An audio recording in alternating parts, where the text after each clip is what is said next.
The UFC rankings are out, and we are on the road to UFC 202 this Saturday night. I'm Matt Parrino. I'm Forrest Griffin, and I just came back from vacation to talk about this fight. That's how big it is. I cut my vacation short to talk about this fight. UFC 202. It's like UFC 200, only Conor's gonna fight this time. UFC 202 is finally here. Conor McGregor, Nate Diaz 2. It's going down. The number 4 ranked pound-for-pound fighter on the planet, Conor McGregor. And speaking of pound-for-pound, let me start right there.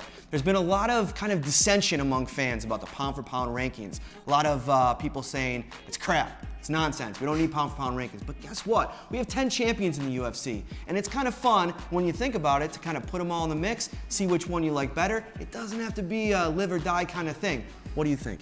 I mean, I think, do these people not watch regular sports broadcasting? It's half arguing. Here's something awesome for us to argue and debate about. I mean, was nobody in debate club in high school? Because I wasn't either. But I assume this is the kind of thing they did. Conor McGregor versus Nate Diaz. Let's start there. What do you think happens with McGregor here if he takes out Diaz? He's ranked number 4 pound for pound. You got Daniel Cormier, Dominic Cruz, Demetrius Johnson above him. Does he move up with a win? At number 4, no. I think he stays right where he is. Remember, he's a beating guy that's not champ. So, no, I don't think he moves. Where does Nate Diaz go for here in the rankings? I mean, does a win over Conor McGregor bolster him at 155, or does he still have some work to do there?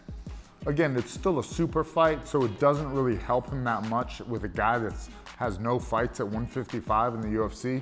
But he'll probably move up a little bit. Moving right along, Anthony Rumble Johnson, co-main event, taking on Glover Teixeira, number 1 and 2 in their division.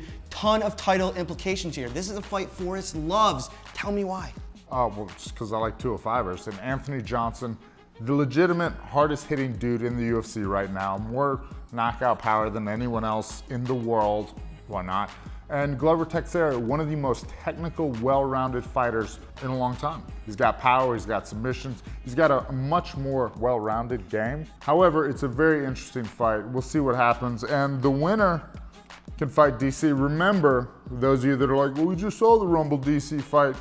Rumble took that on very short notice. Speaking of Rumble Johnson, former 205-pound champion Forrest Griffin, if you were standing across the cage against a guy that hits so hard as he does, as Glover's going to be, what would be your game plan?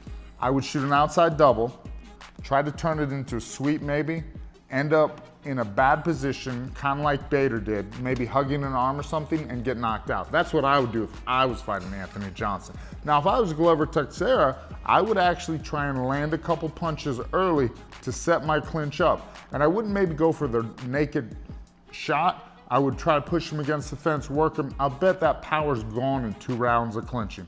You get him clinching, you get him tired 2 rounds in, that power's not as much of a threat. Then you can start shooting the open shots. Moving right along, Donald Cowboy Cerrone is going to take on Rick Story at 170 pounds. Cerrone's a little bit of an aberration. He's one of only 3 guys that's eligible in the rankings to be ranked in multiple divisions, along with Conor and Nate Diaz. He's actually ranked at 155, number 6, at 170, number 14. He's fighting Rick Story. Where does he go from here in both divisions if he pulls off a win? What's Rick Story ranked? He's ranked number, let's check it out. I want to say we 11. have notes here. Sometimes we use 11. Them. He's number 9. I was so close though. I mean, I consider that a win. So again, I think he'll take Rick Story's spot if he beats him. At welterweight. At 170, at 155, he hasn't been active there, so I think he gradually either stays or slips down.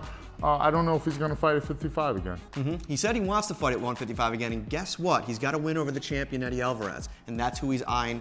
Rematch, championship match, maybe get back in that title mix. What do you think? Yeah, I spoke too soon. When the guy that you've beaten becomes champion, you then want to move back to that weight class and beat him again. That was a great fight. I was at it. I think Cerrone is a bad matchup for Eddie Alvarez. Headlining the FS1 prelims, Cody Garbrandt, one of the hottest prospects in MMA today, number 8 at 135. He is hot with that sexy haircut of his and that beard. Oh, he's so hot. You like that tattoo He's too? A prospect, yeah. Yeah. Garbrandt's taking on Takeya Mizugaki, number 11 bantamweight, in a must-see 135-pound clash. How's it gonna go? Well, Mizugaki's been real up and down, hot and cold. He's been kind of cold recently. He's shown great potential early when this division was first getting started. This is a big fight for him to right the ship as opposed to becoming a gatekeeper. For Cody, this is another fight, you know, to keep that hype train going. As always, go to UFC.com for the complete rankings. Come back after 202. We'll have a complete wrap up. Check out a picture of Forrest sunburn while you wait, while you're gone. My vacation. Also, this episode of the Rankings Report, hashtag, was brought to you by the creepy guy that stands in the back. Pan to him. Seriously, pan to the creepy guy. He's just standing there. He's just standing there being creepy. We've got a fan club of one, and he's a stalker. Oh my God. Rankings Report. Oh, God.